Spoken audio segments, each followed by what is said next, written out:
Down a dirt road in Dayton, not far from an elementary school and a housing development, is a piece of Nevada history.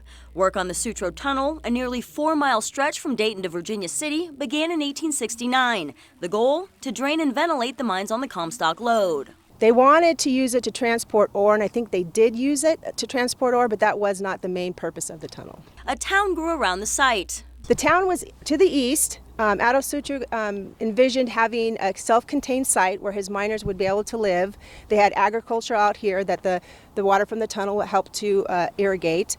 There was this, right here we have a warehouse, and then we also have the machine shop and the mule barn and the wood shop are the original buildings that are still here.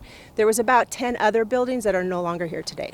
And the rest of the buildings have fallen into disrepair. The site is closed to the public, but the group of volunteers called Friends of Sutro Tunnel wants to change that. The whole point of the Friends of Sutro Tunnel is to restore and save the Sutro Tunnel historic site so that we can eventually get it open to the public. There have been multiple cave-ins inside the tunnel itself over the years. The hope is to eventually be able to re-engineer that piece, but first, to restore and reopen the buildings that surround it. A fundraising campaign is underway. The portal will take millions of dollars, and so that one's on the way back burner. So in the meantime, in order to do everything right, preservation is not cheap. Preservation takes a lot of money. It takes, expertise. It takes, getting approval of certain things that we can do, and so that takes a lot of money. There's been a renewed interest in the site in the last year. We have a link to the restoration project on our 2 News website and app.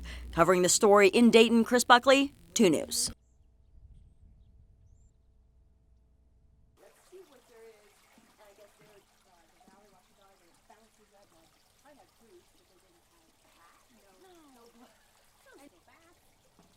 Cliff House, Virginia City had the most wealth during 35,000.